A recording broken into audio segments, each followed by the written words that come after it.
Je m'appelle Paige Mercé, et j'avais 25 ans la nuit où mes parents m'ont emmené dîner, pour m'annoncer que j'étais adopté.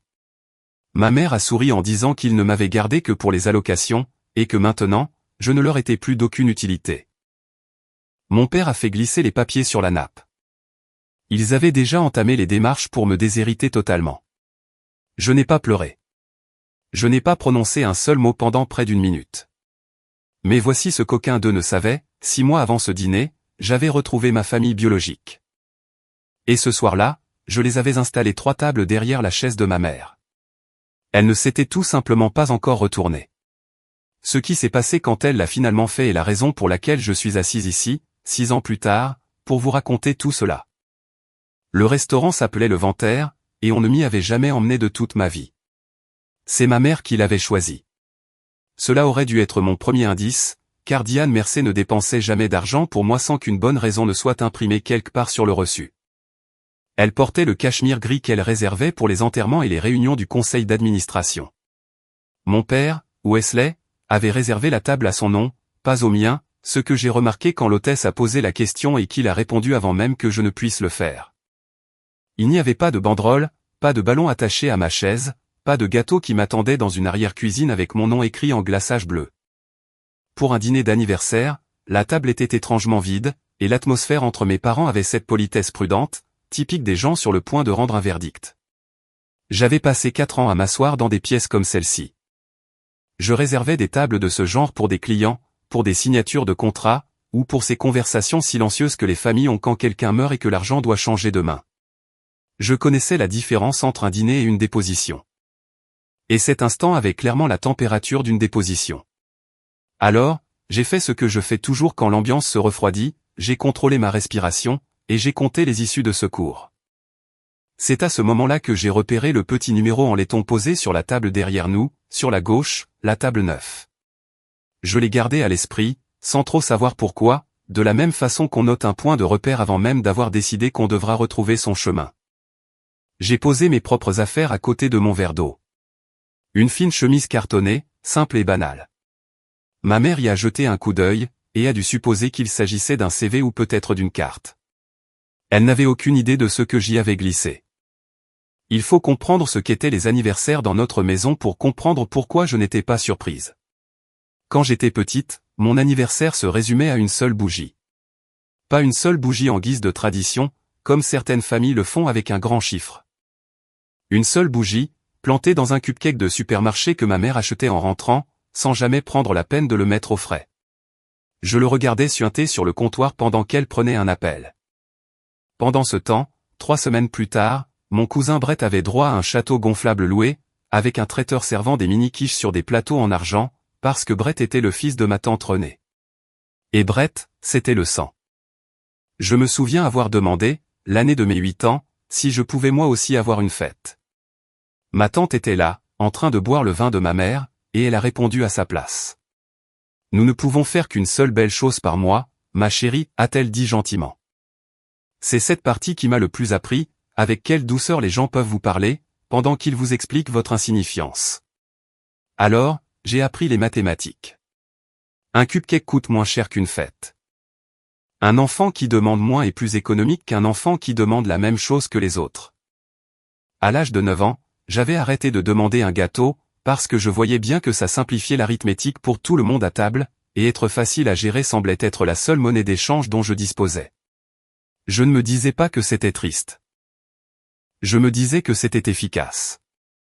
C'est ça, le truc, quand on grandit en étant utile. On ne remarque pas qu'on nous a attribué un prix, jusqu'à ce que quelqu'un lise le chiffre à voix haute. Et de l'autre côté de cette nappe blanche au Ventaire, à 25 ans, je sentais que ma mère s'apprêtait à le lire. J'ai quitté cette maison la semaine de mes 18 ans, avec 2 sacs de sport et une lettre d'acceptation dans un collège communautaire que j'avais rempli moi-même. Personne ne m'a conduite. Je travaillais de nuit au comptoir d'une pharmacie et je suivais mes cours le matin.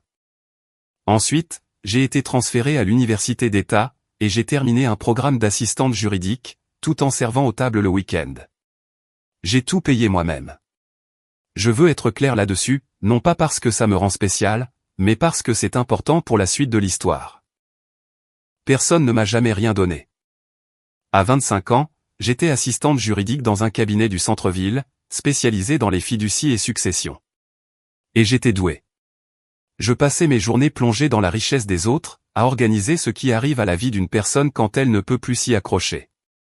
Je rédigeais ces pages ennuyeuses qui décident de tout, les désignations de bénéficiaires, les calendriers de distribution, ce langage discret qui contrôle qui mange et qui ne mange pas, bien après que les fleurs de l'enterrement se soient fanées.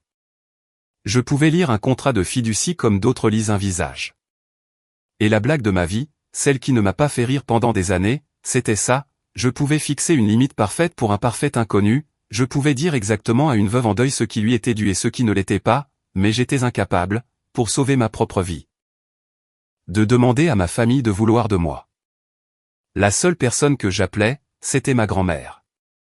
Tous les dimanches, à 16h, comme une horloge, pendant toutes mes études et même après, Nana Ruth. Elle était la seule Mercé qui répondait au téléphone comme si elle avait attendu qu'il sonne. Et c'est une chose que Nana m'a dite un jour, qui s'est révélé être le pivot sur lequel toute cette soirée a basculé. Nana Ruth Mercé était la mère de mon père, et c'était la seule adulte de cette famille qui m'ait jamais fait me sentir comme une personne, plutôt que comme une ligne de budget. Elle avait une opinion sur tout, et ne s'excusait pour rien. Quand j'avais 12 ans et que je pleurais dans sa cuisine parce que Brett m'avait dit que je n'étais pas une vraie Mercé, elle a posé son torchon, m'a pris le menton dans la main, et a prononcé la phrase que j'ai portée avec moi pendant les 13 années suivantes, « Tu as été choisie, ma chérie. » Pas ramassé. Ensuite, elle m'a préparé un croque-monsieur, et m'a laissé veiller beaucoup trop tard. Nana est morte quand j'avais 23 ans. 2 ans avant ce dîner, j'ai prononcé le seul éloge funèbre qui parlait d'elle pour ce qu'elle était, au lieu de ce qu'elle laissait derrière elle. Et dans le mois qui a suivi l'enterrement, mes parents ont discrètement quitté leur pavillon exigu, pour s'installer dans la grande maison sur Linden Road. Celle qui appartenait à la famille depuis longtemps, celle qui était liée au nom de Nana d'une manière que je comprenais mieux qu'il ne le réalisait. Je n'y ai pas trop prêté attention à l'époque, j'étais en deuil. Mais il y a une chose que Nana m'a dite lors d'un de nos derniers dimanches, la voix affaiblie au téléphone, que j'ai classée dans un coin de ma tête sans la comprendre. Elle a insisté pour me dire, tu n'auras jamais à demander à qui que ce soit de financer ta propre vie. J'ai cru que c'était un encouragement, une grand-mère disant à sa petite-fille d'être forte. Ce n'est que 6 mois avant ce dîner, en fouillant dans les registres du comté pour une toute autre raison, que j'ai appris qu'elle pensait cela littéralement, par écrit, et devant notaire. L'année précédant mes 25 ans, ma famille a commencé à devenir silencieuse avec moi, et pas d'un silence confortable. Les textos qui recevaient autrefois une réponse dans leur prenaient désormais 3 jours. Ma mère a cessé de m'inclure dans les échanges pour l'organisation des fêtes, puis a fait semblant d'être surprise quand je me suis pointé à Thanksgiving, sans un plat d'accompagnement que personne ne m'avait demandé d'apporter. Ma tante Renée, pendant ce temps, devenait de plus en plus bruyante. Elle avait commencé à utiliser un mot dans le chat de groupe familial dont elle ne s'était jamais souciée auparavant, sang. Comme dans « c'est un week-end au lac uniquement pour le sang » ou « le chalet à 8 places et nous voulons réserver ça au sang cette année », tu comprends? Je comprenais, oui. Je comprenais parfaitement. C'est juste que je n'avais pas encore les documents pour savoir pourquoi la température avait chuté si soudainement, d'un seul coup, et précisément à cette saison. En général, les gens ne deviennent pas froids sur commande. Les familles s'éloignent, certes, mais ici ce n'était pas un éloignement naturel. C'était coordonné. Et mon cerveau d'analyste n'arrêtait pas de le signaler, de la même façon qu'on remarque 3 factures sans rapport qui arrivent le même mardi, pour réaliser qu'elles sont en fait totalement liées. Alors, quand mon téléphone s'est allumé un soir de mars, affichant le nom de ma mère avec une voix plus chaleureuse qu'elle ne l'avait été depuis 1 an, je ne me suis pas senti flatté. J'ai ressenti le petit clic glacial d'une serrure qu'on tourne, quelque part hors de ma vue. Ma chérie, a-t-elle dit, et elle ne m'appelait ainsi que lorsqu'elle voulait quelque chose. Nous aimerions t'emmener dîner pour fêter tes 25 ans dignement. Comme nous n'avons jamais vraiment réussi à le faire. Et chaque instinct, forgé pendant 4 ans à lire les mauvaises nouvelles des autres, m'a dicté la même chose, c'est beaucoup trop parfait. Voici ce que la plupart des gens ne comprennent pas au sujet de ma mère. Ils pensent que la cruauté est bruyante. Elle ne l'est pas. La cruauté, c'est la planification. La cruauté, c'est une femme qui n'a jamais réussi à organiser un gâteau d'anniversaire, et qui réserve soudainement une table d'angle au Ventaire, en appelant ça à te fêter dignement. Quand Diane devient généreuse, c'est parce qu'un tableur, quelque part, lui a indiqué que cette générosité serait rentabilisée. J'avais observé cela toute ma vie. C'est juste que, jusqu'à présent, je n'avais jamais été la ligne budgétaire concernée. Alors, j'ai dit oui, avec la même douceur qu'elle m'avait enseignée. Ensuite, j'ai raccroché, et je suis resté assise à la table de ma cuisine pendant un long moment, à faire ce que je fais de mieux. J'ai réfléchi à la chronologie des événements. J'ai pensé à la maison sur Linden Road. J'ai pensé au mot sang qui apparaissait dans le chat de groupe exactement maintenant, à cette période précise, et à cette phrase que ma grand-mère m'avait dite avant de mourir. Et j'ai pensé à la chemise cartonnée qui se trouvait déjà dans mon sac de travail. Celle que j'avais constituée 6 mois plus tôt, pour des raisons qui n'avaient rien à voir avec ma mère, mais tout à voir avec le fait de savoir, enfin, d'où je venais. Je n'ai pas rappelé mes parents pour leur poser des questions. Je ne les ai pas prévenus que j'étais allé au bureau du comté. À la place, j'ai passé quelques coups de fil de mon côté. Des appels discrets, le genre d'appel qu'on passe quand on a décidé de ne pas se laisser piéger, mais d'être prête. Je ne vous dirai pas tout de suite qui j'ai appelé, mais je vais vous confier la règle selon laquelle je vis, celle que Nana n'a jamais dite à voix haute mais qu'elle m'a tout de même apprise, quand ma mère est adorable, c'est que quelqu'un à table est sur le point de perdre quelque chose. Je me suis juste assuré, cette fois-ci, que ce ne serait pas moi. Les gens supposent qu'une histoire comme celle-ci est une question d'argent, et je comprends pourquoi. Il y a un testament quelque part, une maison, un dossier glissé sur une table. Mais, assise dans ma voiture sur le parking du Ventaire ce soir-là, le moteur coupé et les mains fermes sur le volant, ce que j'avais peur de perdre n'avait pas de valeur monétaire. J'avais peur de perdre la dernière illusion d'avoir jamais appartenu à un endroit. Parce qu'aussi froide qu'ait été cette maison, aussi transactionnelle qu'ait été chaque bougie et chaque plat préparé, c'était toujours la seule histoire d'origine que j'avais. Ils étaient toujours, techniquement, mes parents. Et s'ils coupaient ce lien ce soir, comme je soupçonnais qu'ils venaient le faire, alors je serais exactement ce que Brett m'avait appelé à 12 ans, pas une vraie Mercé, juste une fille que quelqu'un a ramassée, puis reposée. C'est la blessure qu'ils visaient, et ils le savaient, parce que c'est la blessure sur laquelle ils avaient appuyé toute ma vie.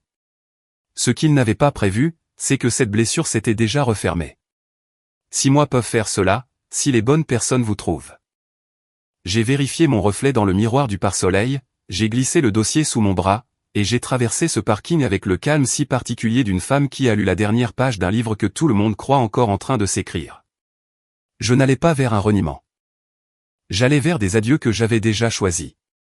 C'est juste qu'ils ne le savaient pas encore. Nous avons commandé des verres avant que quiconque ne prononce une parole sincère. Ma mère a fait l'éloge de la carte des vins. Mon père a raconté une histoire de parking qu'il avait déjà racontée dans la voiture.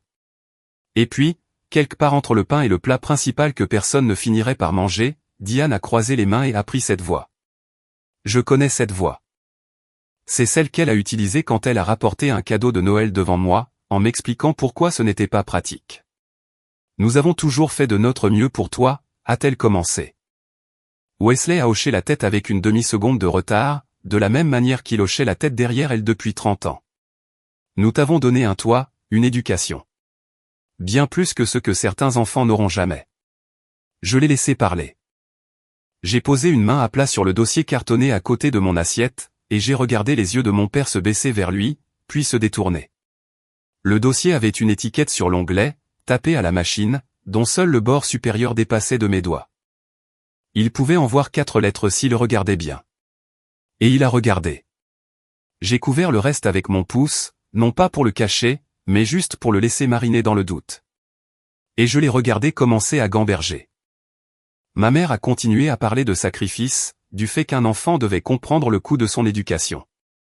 Et moi, j'ai pensé à un cupcake en train de suinter et à une seule bougie, et je n'ai rien dit. Puis elle a fait une pause, a pris une petite gorgée, a reposé son verre avec la précision d'une femme qui atteint la diapositive qu'elle a répétée, et a prononcé la phrase qui a ouvert la porte à tout le reste. Il y a quelque chose, Paige, qu'on aurait dû te dire il y a très longtemps. Tu es adopté, a dit ma mère. Elle l'a dit avec le même ton qu'on utiliserait pour annoncer un changement sur une réservation de dîner. Nous t'avons adopté quand tu étais bébé. Tu n'as jamais été biologiquement à nous. Je veux que tu saches que nous n'avons jamais eu l'intention de te le cacher pour toujours. Elle a scruté mon visage pendant qu'elle parlait, et j'ai compris qu'elle attendait mon effondrement. C'était le moment autour duquel elle avait construit toute la soirée. La table d'angle, le cachemire, les pauses répétées, tout cela avait été orchestré pour aboutir exactement à cette seconde précise. La seconde où sa fille adoptive apprendrait qu'elle n'avait toujours été qu'une étrangère, et se briserait en morceaux qu'elle pourrait balayer, avant de s'en aller. J'aimerais vous dire que ça ne m'a pas touché. Ça m'a touché. Il y a toujours une part de vous qui s'attend à ce que le sol soit là, et on venait juste de dire à la mienne qu'il n'y avait plus de sol. Mais j'avais eu 6 mois pour digérer la nouvelle. Et la seule chose que ma mère a vraiment révélée ce soir-là, c'est à quel point elle me connaissait mal. Elle s'est penchée en avant, presque tendre, et a prononcé la phrase que j'entendrai résonner dans des salles d'attente et des cuisines silencieuses pour le reste de ma vie, nous ne t'avons gardé que pour les allocations. Elle a souri en disant cela.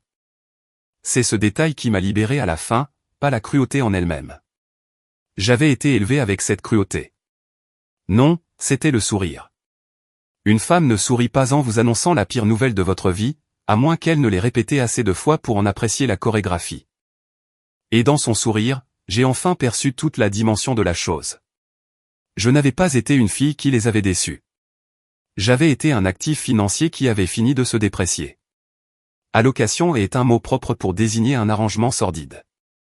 Et mon père, à son déshonneur, a essayé de l'expliquer comme un comptable défendant un abattement fiscal. Il y a eu des aides au début, a dit Wesley, sans croiser mon regard. L'adoption était assortie d'une petite subvention mensuelle quand tu étais petite, mais ça s'est épuisé il y a longtemps, quand tu étais encore à l'école primaire. Ensuite, il y a eu des avantages fiscaux. Et puis il y avait ta grand-mère, bien sûr. Bien qu'il n'ait pas prononcé le nom de Nana de cette façon. Il a dit que Nana avait certaines attentes concernant la famille, que le fait de m'adopter les avait aidés à répondre à ces attentes, et que s'y conformer s'était avéré, selon son vocabulaire prudent de comptable, rentable pendant de nombreuses années. Je suis resté très immobile, laissant l'arithmétique de mon enfance se réorganiser pour former sa véritable équation. L'unique cupcake, les vêtements de seconde main de Brett qui arrivaient avec les étiquettes des retours de René encore accrochées, la façon dont on baissait d'abord le chauffage dans ma chambre. Ils n'avaient pas été pauvres. Ils avaient empoché la différence entre ce que coûte un enfant et ce qu'il rapporte. Et c'était moi, le générateur de revenus. Nous avons investi en toi, a affirmé Wesley, comme si cela réglait la question. Comme si un enfant était un bien immobilier locatif avec une courbe d'amortissement. Et puis ma mère, impatiente face à sa comptabilité, en est venue à la ligne de fond, celle que toute la soirée avait pour but de livrer. La subvention a disparu depuis que tu es enfant, Paige. Et ce qui a suivi prend fin aujourd'hui. Tu as 25 ans maintenant. Te garder avec nous ne nous apporte tout simplement plus rien. Elle l'a dit avec une pointe de regret, comme on ferait remarquer qu'un bon de réduction a expiré. Maintenant, tu ne nous es plus utile. En 2 phrases, ils avaient réduit un quart de siècle de vie en tant que leur fille, à une simple ligne comptable qui avait cessé de produire des revenus. J'ai attrapé mon verre d'eau. Ma main n'a pas tremblé. J'ai remarqué qu'elle ne tremblait pas, et j'ai rangé ça dans un coin de ma tête comme un petit cadeau inattendu. Ensuite, mon père a fait ce qu'il était venu faire. Il a plongé la main dans le porte-documents en cuir qu'il avait apporté, celui dont j'avais supposé qu'il contenait une carte d'anniversaire, et il a fait glisser une fine liasse de papier sur la nappe, jusqu'à ce qu'elle touche mon assiette. Nous avons déjà déposé les documents, a-t-il dit, pour formaliser les choses. Tu ne seras pas sur le testament. Tu ne seras bénéficiaire de rien de ce qui nous appartient. Nous voulions faire les choses proprement, en personne, pour qu'il n'y ait aucune confusion plus tard. Il avait bien répété ce proprement. J'entendais presque l'avocat qui l'avait briefé là-dessus. Et voici la partie que je n'ai jamais pu faire comprendre à ma famille, celle qui a fait basculer toute la soirée pour moi sans que je n'aie à dire un mot. J'ai lu l'entête de la première page en environ 4 secondes. De la même façon que j'en avais lu des milliers d'autres. Et j'ai vu immédiatement ce qu'ils avaient fait. Ils avaient engagé une procédure contre le mauvais document juridique. Ils avaient dépensé une fortune pour m'exclure d'un héritage qui n'était presque pas le sujet, tout en laissant totalement intact le document qui décidait réellement de tout. Ils ne savaient pas ce que je savais. Ils pensaient que le pouvoir, dans cette pièce, passait par leur propre et modeste testament. Et c'est donc là qu'ils avaient planté leur coûteux petit couteau. Je ne les ai pas corrigés. On ne dit pas à la partie adverse qu'elle a poursuivi le mauvais défendeur. On les laisse finir. Alors, j'ai repoussé les papiers de quelques centimètres vers le centre de la table, ne les acceptant ni ne les refusant. Et je les ai laissés croire qu'ils avaient gagné. De l'autre côté de la table, la voix de ma tante Renée a retenti sur haut-parleur depuis le sac à main de ma mère, car bien sûr, Renée écoutait, puisque Renée avait été l'architecte de la moitié de ce plan. Le sang prend soin du sang, Paige, a-t-elle dit, avec le ton mielleux d'un couteau caché dans de la soupe. Tu as toujours compris ça. Je n'ai pas pleuré. Je veux être honnête, une partie de moi s'attendait à le faire, car cet enfant de 12 ans qui vivait encore dans ma poitrine s'était préparé à cette scène précise depuis la nuit où Brett lui avait dit qu'elle n'était pas une vraie Mercé. Mais la femme de 25 ans que j'étais a juste pris une lente gorgée d'eau, et a reposé le verre sans un bruit. Et j'ai vu quelque chose traverser le visage de ma mère que je n'y avais sincèrement jamais vu auparavant, de la déception. Pas envers moi, mais envers ma performance.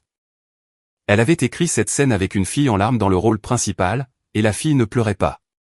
Ça gâchait sa fin. Tu ne vas rien dire, a-t-elle demandé, et il y avait une certaine agressivité dans sa voix à présent.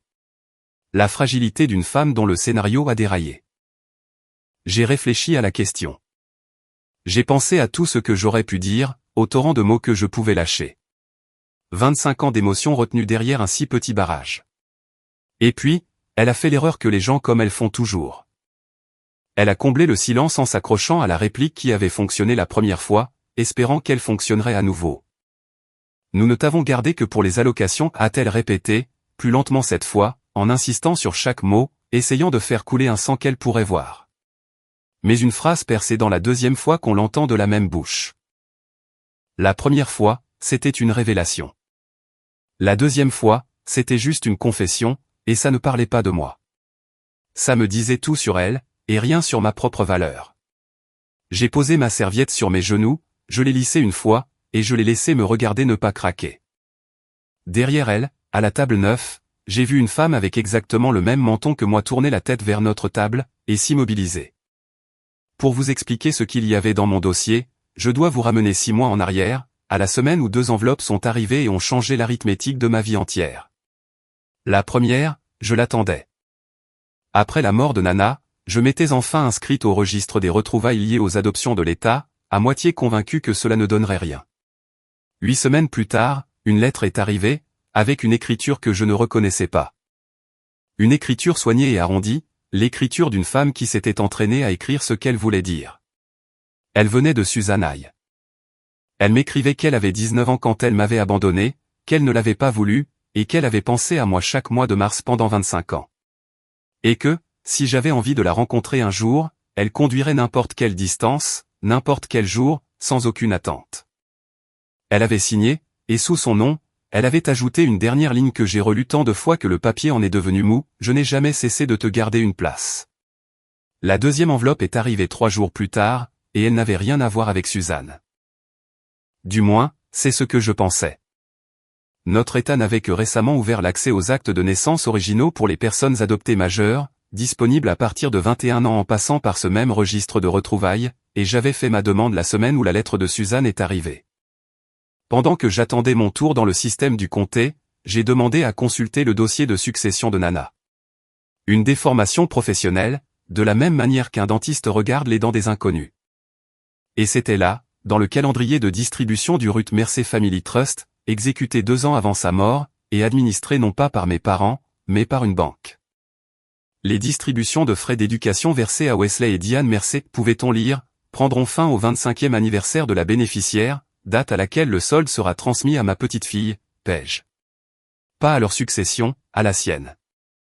Détenus par un administrateur fiduciaire qu'ils ne pouvaient pas toucher, et programmés pour quitter leurs mains définitivement à la date exacte qu'ils avaient choisie pour ce dîner. 2 enveloppes en une semaine. L'une m'a dit d'où je venais. L'autre m'a dit, de la main de ma grand-mère et devant notaire, ce que mes parents étaient exactement sur le point de perdre, et pourquoi ils étaient soudain si pressés. Je n'ai pas appelé ma mère pour hurler ma découverte au téléphone. Ce n'est pas l'arme que j'avais, et ce n'est pas une arme en laquelle j'ai confiance. J'ai vu trop de familles tout perdre à cause d'un éclat de colère libérateur, qu'un avocat transforme plus tard en pièce à conviction. Ce que j'avais pour moi, c'était la procédure. Alors, j'ai utilisé la procédure.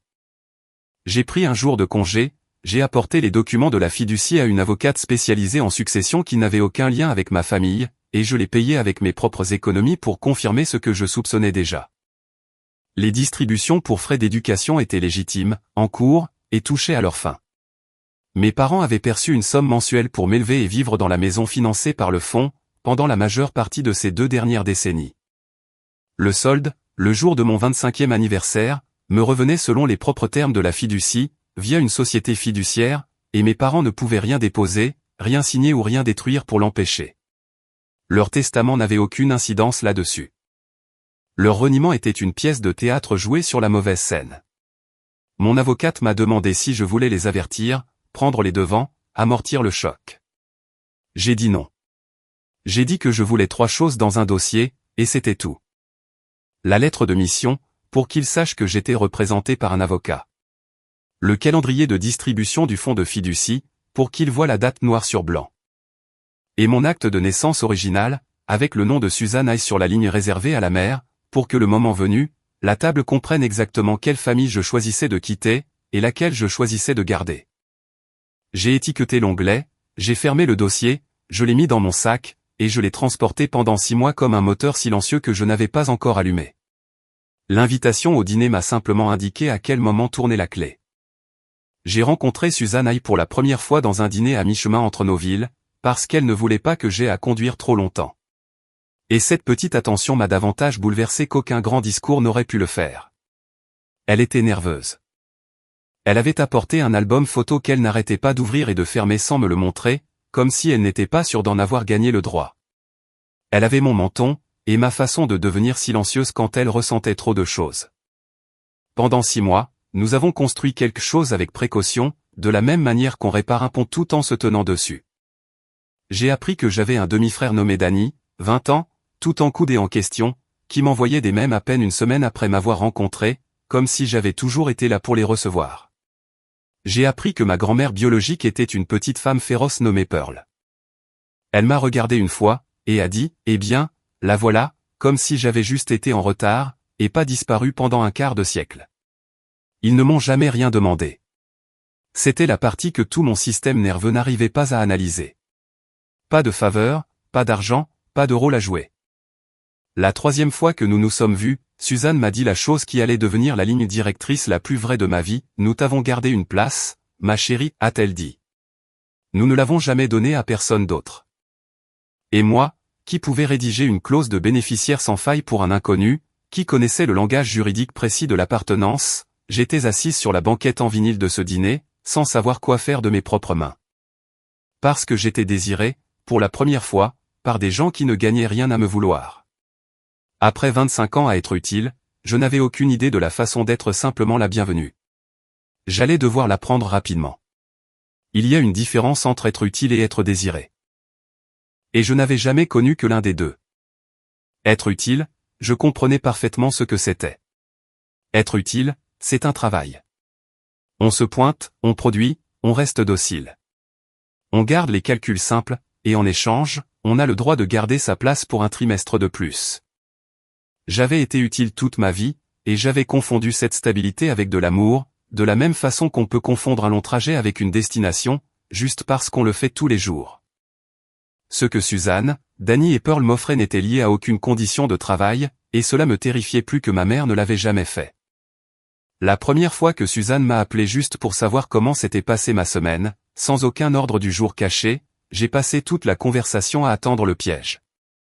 Et quand j'ai réalisé qu'il n'y en avait pas, j'ai dû ranger ma voiture sur le bas-côté, parce que je ne voyais plus la route.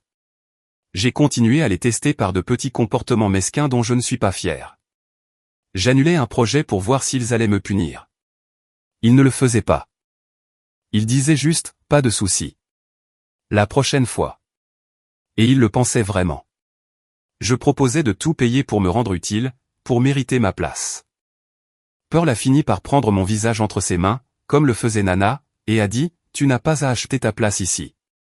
Nous avons déjà payé. » Et lentement, au cours de ces 6 mois, ce nœud que je portais depuis l'âge de 9 ans a commencé, non pas à disparaître, mais à se desserrer. J'ai commencé à croire, contre 25 ans de preuve du contraire, qu'une personne pouvait simplement vouloir de ma présence dans la pièce.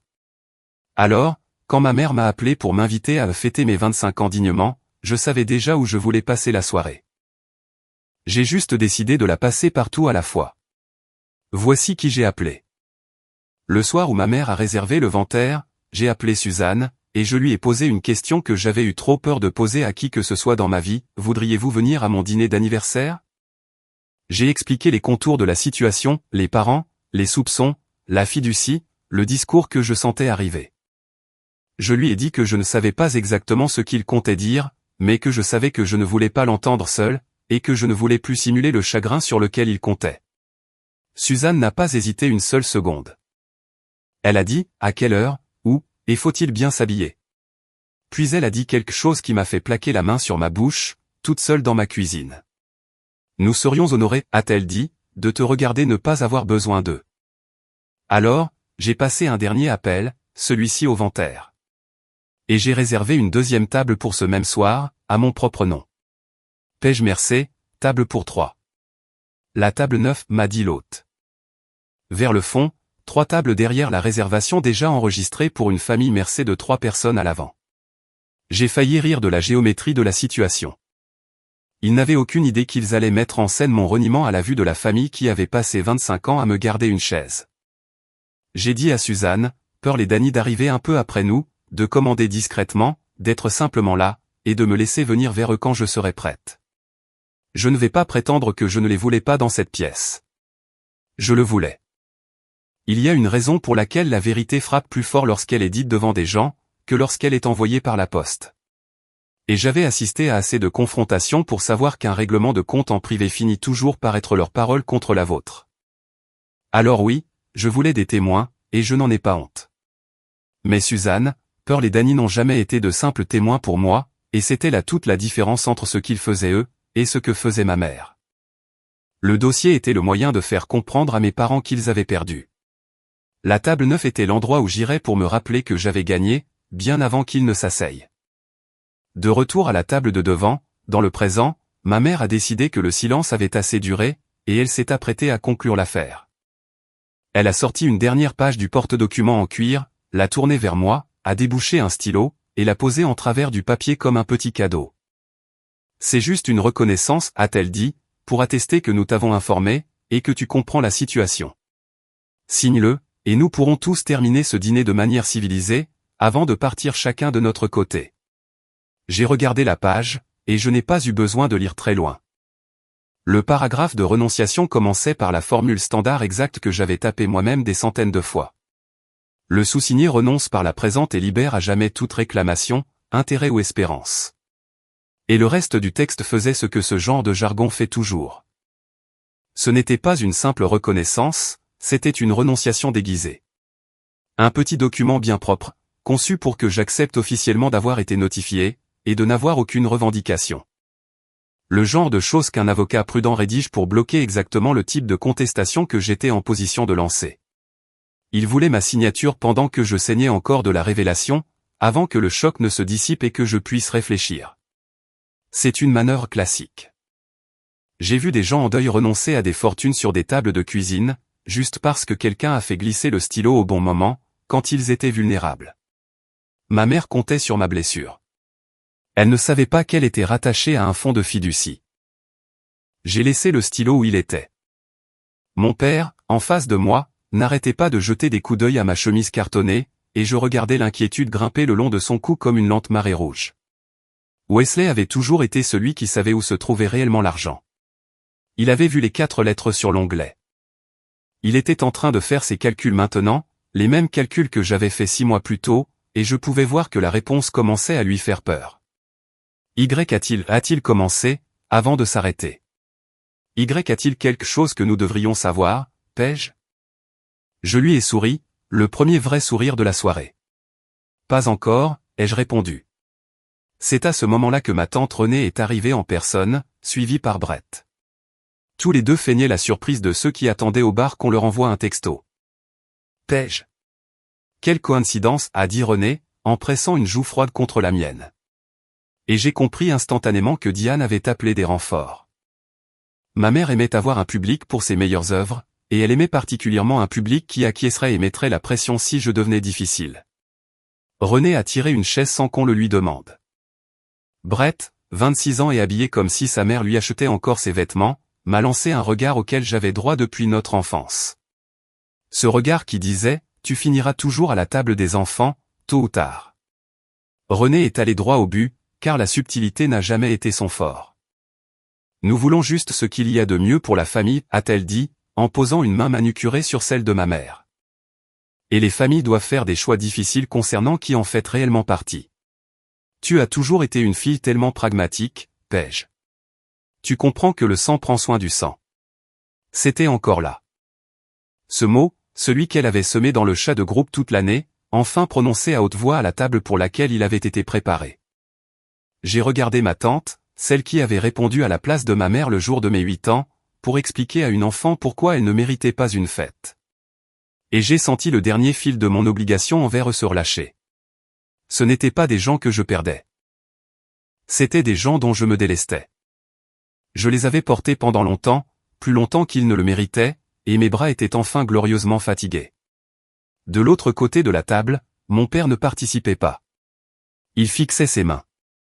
Et puis, pendant que René était au milieu de sa phrase sur les volontés de la famille, Wesley s'est penché vers moi, et a dit quelque chose à voix basse, juste pour moi. « Ta grand-mère t'aimait » a dit mon père, très doucement sous le bavardage de René. Il s'est arrêté là. Pendant un instant, j'ai vu la toute autre version de Wesley Mercé. Celle qui aurait pu exister s'il avait, ne serait-ce qu'une fois, choisi la voie difficile plutôt que la voie du confort. Ses yeux étaient humides. Il avait aimé sa mère. Je savais que c'était vrai, au moins ça. Et une partie de lui comprenait que la femme qu'il avait aimée avait construit un mur autour de moi avec son propre argent, précisément parce qu'elle ne faisait pas confiance à son fils pour me protéger. Ça devait être une chose terrible à admettre, assis à une table de dîner. J'ai attendu. J'ai sincèrement attendu, parce qu'il y avait une version de cette soirée où mon père prononçait la phrase suivante, « Les excuses, je suis désolé. C'est mal. Je ne ferai pas ça. » Et je l'aurais entendu, et ça aurait compté. Mais il a regardé ma mère, qui l'observait comme un maître regarde un chien qui s'éloigne vers la route, et je l'ai vu choisir. Il s'est rasseyé, il a pris son verre d'eau, et la phrase presque prononcée est morte dans sa gorge, là où tant de ces presque phrases étaient mortes au fil des ans. C'était la chose la plus proche de l'amour que quiconque à la table avant ne m'ait offerte de toute la soirée, et ça a duré 4 mots et une déglutition. Je ne l'ai pas détesté pour ça. On ne peut pas détester un homme pour avoir exactement le poids qu'on a toujours su qu'il avait. Mais j'ai enfin compris que la raison pour laquelle ils avaient déposé ces papiers à la hâte, la raison de toute cette soirée précipitée et cruelle, se trouvait derrière ses yeux humides. Il connaissait l'existence de la fiducie de Nana. Il savait que la date approchait. Et il avait désespérément espéré obtenir ma signature sur une renonciation, avant même que je ne découvre ce que sa mère avait fait pour moi. Alors, je lui ai posé une question, sans hausser la voix, pas comme une fille. Je l'ai posée avec la voix que j'utilise au cabinet, quand j'ai trouvé une faille dans le dossier de quelqu'un, et que je lui accorde la dignité de s'en rendre compte par lui-même. « Papa » ai-je dit. « Contre quel instrument juridique as-tu déposé cette requête ? Ta succession, ou la fiducie de Nana ?» La table est devenue silencieuse d'une nouvelle manière. Le verre de vin de ma mère s'est arrêté à mi-chemin de sa bouche. La main manucurée de René a cessé de tapoter. Wesley a cligné des yeux, comme si je m'étais mise à parler une langue qu'il reconnaissait à moitié, venue d'un pays qu'il n'avait jamais visité. Parce qu'en quelques mots, je venais de leur annoncer 3 choses qu'ils n'avaient pas budgétisées, que je savais qu'il y avait une différence entre les deux, que je savais lequel des deux avait de l'importance. Et que je le savais depuis assez longtemps pour maîtriser le vocabulaire sur le bout des doigts. Ma mère ne m'avait jamais entendu utiliser cette voix auparavant. Aucun d'eux, d'ailleurs. Pour eux, j'avais toujours été la fille silencieuse, la fille facile à vivre, celle qui prenait la plus petite part pour que l'ambiance reste agréable. Ils avaient construit cette soirée entière sur l'hypothèse que j'allais subir mon sort, pas l'auditer. Quoi, a dit ma mère, et c'est sorti plus faiblement qu'elle ne l'aurait voulu. De quoi parles-tu ?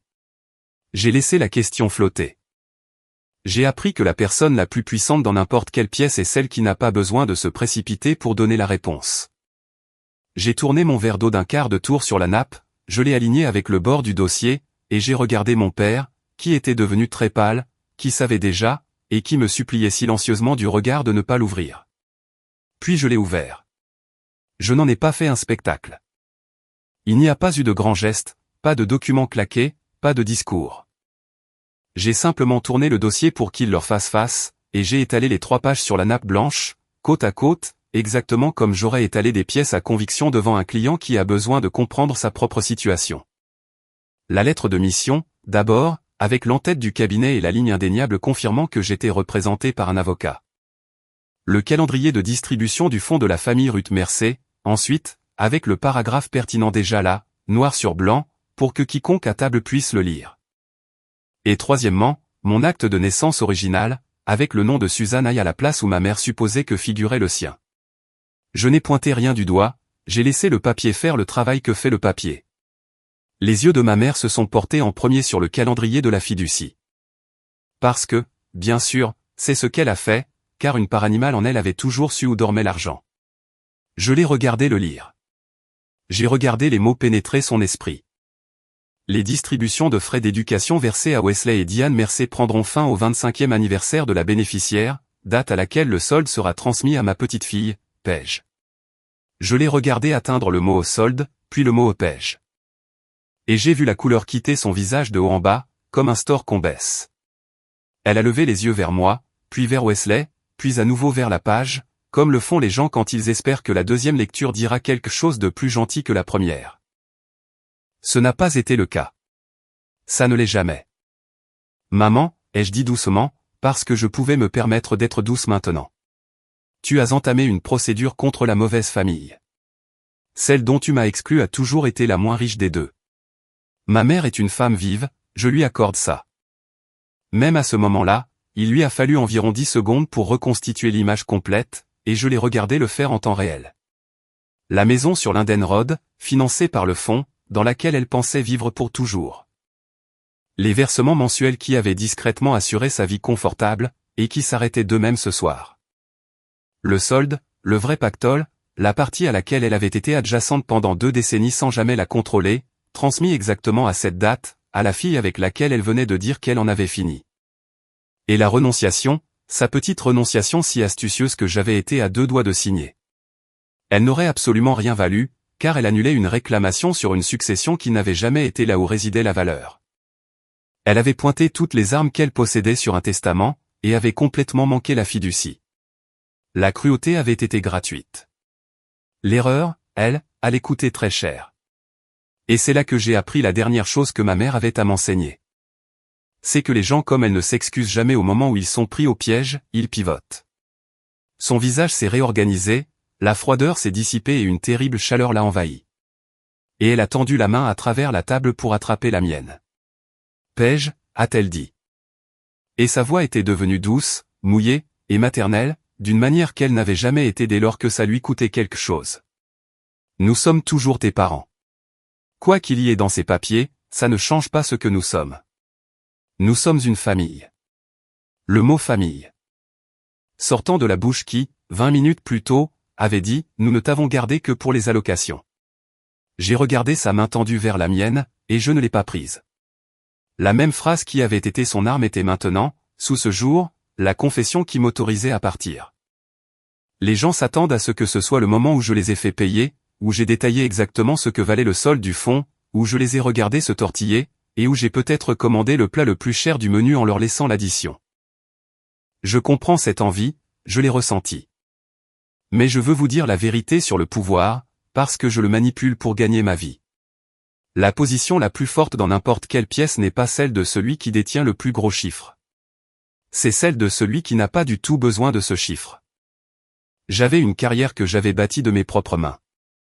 J'avais des économies, gagnées en servant aux tables et en rédigeant des documents. Je n'avais pas besoin du solde de Nana pour être libre.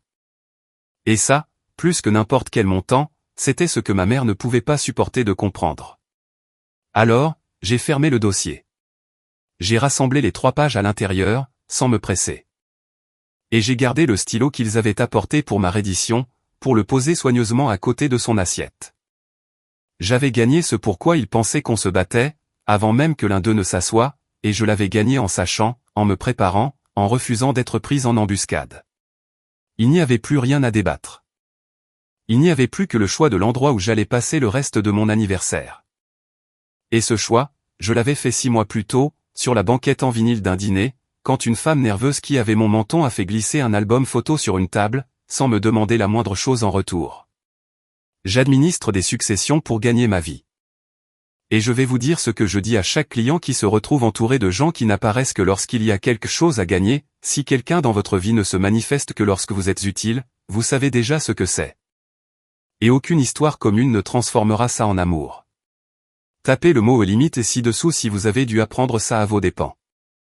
Et abonnez-vous, parce que la partie pour laquelle vous êtes venu est sur le point d'arriver. Je me suis levé. Je l'ai fait comme on se lèverait de n'importe quelle table, sans drame, juste une femme qui repousse sa chaise et attrape son dossier. Mais l'effet sur la table de devant a été immédiat. La main de ma mère était toujours en l'air, là où la mienne aurait dû être. « Assieds-toi » a-t-elle dit.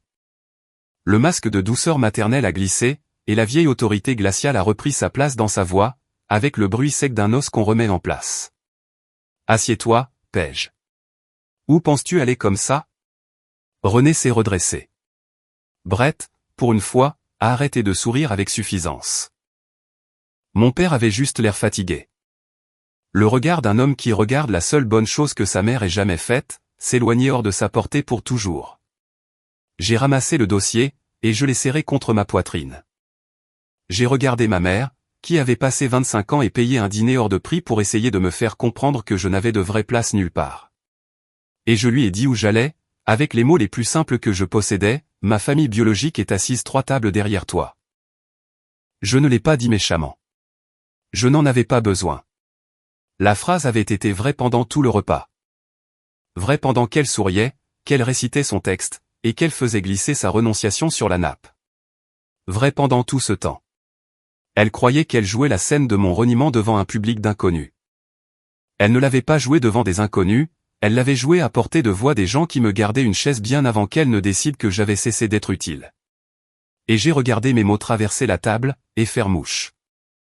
Et j'ai regardé ma mère commencer, très lentement, à se retourner sur sa chaise. Ma mère s'est retournée lentement, de la façon dont on se tourne quand une partie de vous sait déjà, et supplie le reste d'avoir tort. Les épaules en cachemire ont pivoté, son menton a suivi. Et là, à la table 9, 3 tables plus loin, sous la lumière chaude et tamisée, se trouvaient Suzanne, Pearl et Danny. Ils avaient été là tout du long. Ils avaient commandé discrètement et n'avaient presque rien mangé. Ils avaient regardé ma mère prononcer les pires phrases de ma vie, et avaient gardé leur place et leur calme, parce que je leur avais demandé de me laisser venir à eux. Suzanne a croisé le regard de ma mère en premier. Elle ne l'a pas fusillé du regard, elle n'a pas triomphé. Elle a juste regardé la femme qui avait élevé sa fille avec une seule bougie et une calculatrice. Et puis, elle m'a regardé, et tout son visage s'est ouvert comme une fenêtre au printemps. Pearl, petite et féroce, avait déjà sa serviette pliée à côté de son assiette, prête. Danny avait arrêté de faire semblant de regarder son téléphone. Le regard de ma mère est passé du menton de Suzanne au mien, puis a fait l'aller-retour, en faisant le calcul de la ressemblance. Et j'ai vu le moment exact où elle a compris que la famille qu'elle venait de me dire que je n'avais pas, était assise à 5 mètres derrière elle, sur de vraies chaises, à une vraie table. Ayant observé la seule chose qu'elle ne pourrait jamais reprendre, devant des témoins dont elle ignorait l'existence. Elle s'est retournée vers moi, sa bouche s'est ouverte, et rien n'en est sorti. Pour la première fois de toute ma vie, ma mère n'avait plus de scénario. Et dans le silence, là où sa prochaine phrase cruelle aurait dû être, une chaise a crissé à la table 9. Ils se sont levés, tous les 3.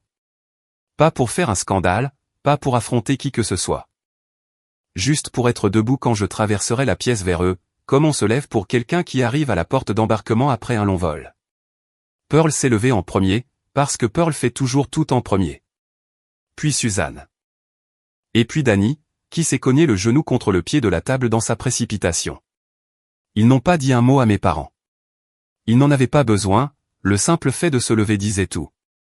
Le restaurant était devenu silencieux autour de nous. Ce silence si particulier des inconnus qui sentent que quelque chose de vrai est en train de se passer, et qui ont arrêté de faire semblant de ne pas regarder. Un serveur s'est figé avec un plateau. Et j'ai marché, dépassant ma mère qui était encore à moitié retournée sur sa chaise, dépassant René dont la bouche était enfin à court du mot au sang, dépassant mon père, qui a levé les yeux vers moi quand je suis passé, puis les a baissés à nouveau, choisissant le confort une dernière fois. 15 pieds. 3 tables. 25 ans. quand je les ai rejoints, Pearl a pris mon visage à deux mains, comme Nana le faisait.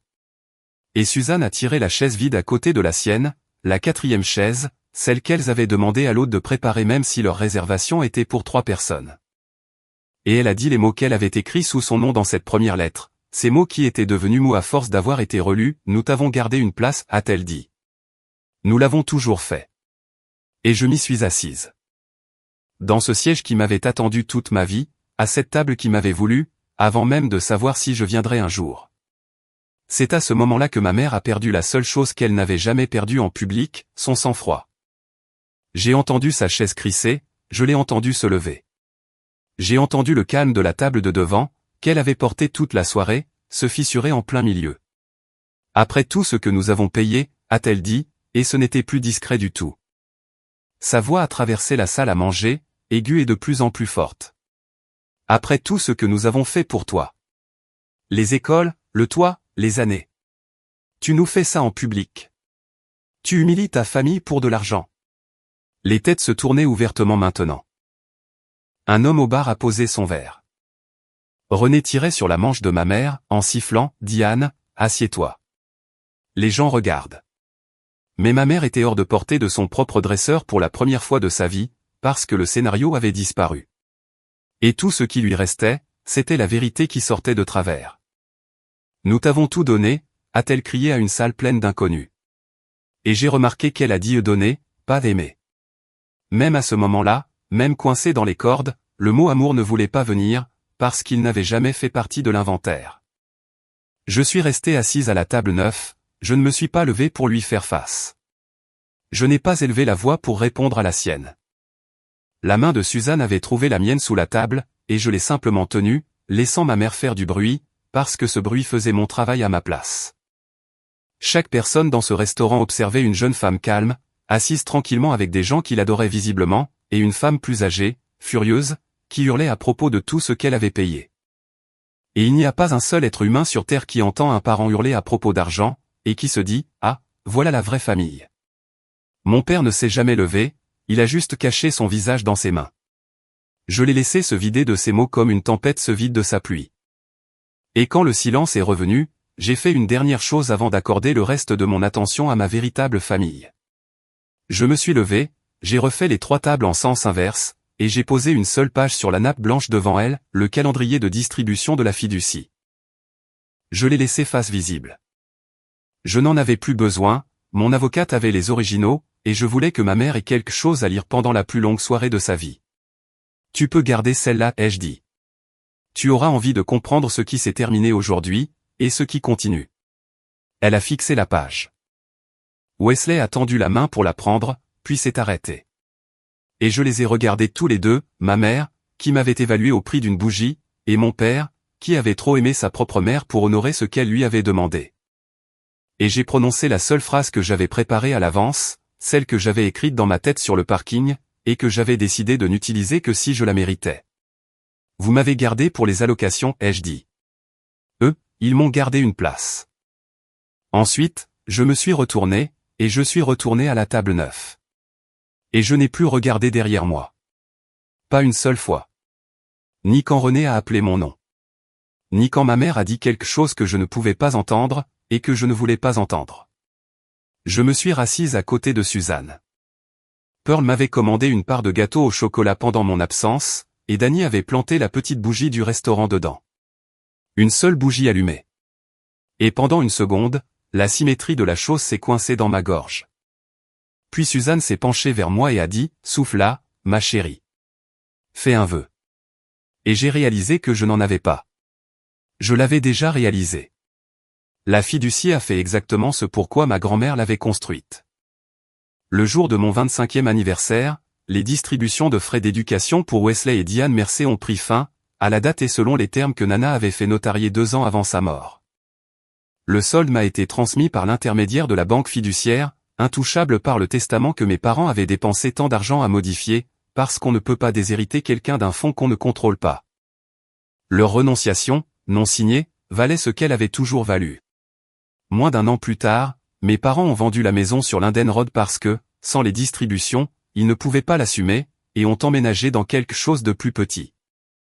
Et on m'a dit que Renée était furieuse d'apprendre que rien de l'argent de Nana ne coulerait vers Brett, après tout. L'histoire de ce dîner a voyagé comme voyage ce genre d'histoire, à travers la famille, puis au-delà.